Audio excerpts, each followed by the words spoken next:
Are you someone who loves reading books, but despite your allurance for old book smells, you simply just don't find enough time during the day to scroll through the pages?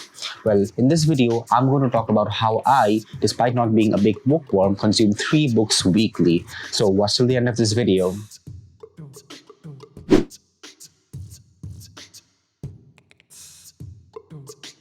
Not gonna lie, I'm just like any other average book reader. I love reading books, but my piles of studies, assignments, and workload just doesn't allow me to relax myself on the couch and grab a good old fiction. Oh, really? So what I do is I take to the passive way of reading books, and that is by audiobooks and podcasts.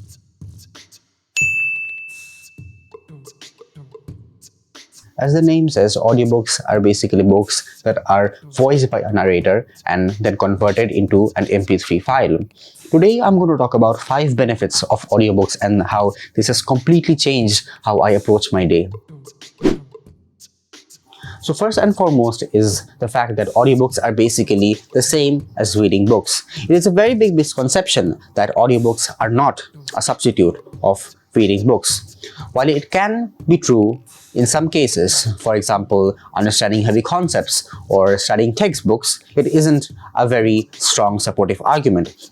This is because of the fact that there have been numerous studies showing that audiobooks and reading books provide the same exact benefits as complementary to each other. This includes many benefits, for example, enhancing empathy in one, or developing memory and other mental benefits as well.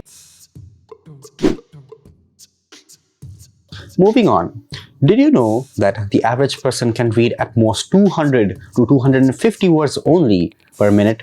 And this drops down even lower when you encounter foreign words that you haven't been introduced before.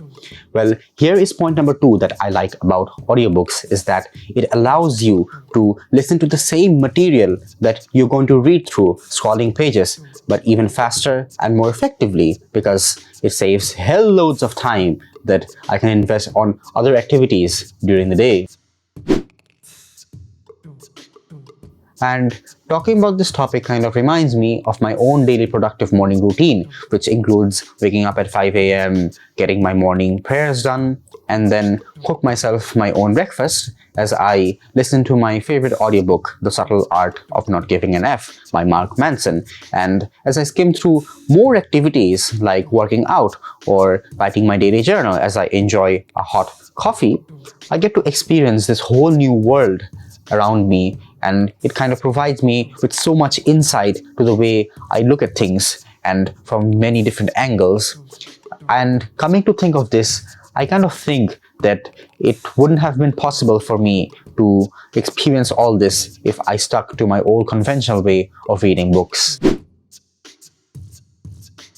In this 4-month lockdown, I have realized that I have increased my attention and focus span by many folds, and this is all thanks to audiobooks and podcasts. And there is scientific evidence backing this thing up as well. Let's say, for example, you're reading a fiction that involves recalling certain character traits and events while you move on along the story. While it is easy to recall these events and reread these while you're engaged with the book, listening to an audiobook enforces you to stay connected with the narrator as you move on along the story. And this regularly allows you to improve your listening and focus spans, and thus also makes you a great listener.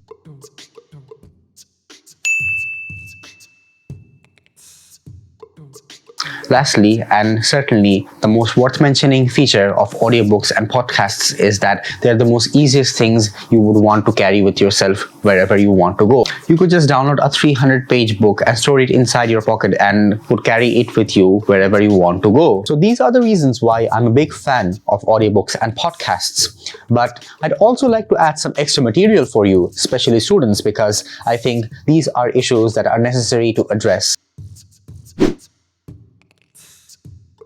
While yes, audiobooks can replace books that provide insight to life and storybooks, they can never replace your major textbooks that require active engagement to understand heavy topics and spaced repetition to recall certain events and retain them for longer periods of time. One study conducted involved a specific number of students exposed to a certain topic. The sample was then divided into half, and then they were given a specific amount of time to recall it. But one half was given the audiobooks and the other the readable textbooks, and the results were astonishing. It was seen that those who read the textbooks did 22% more than those who had the audiobooks. Let me know in the comment section below if you want me to make a video on how to study effectively or the scientific ways of studying. So make sure you use the best use of this book reading hack for maximum benefits. That's all for today, folks. See you soon next week, inshallah. Till then, adios and salamu alaikum.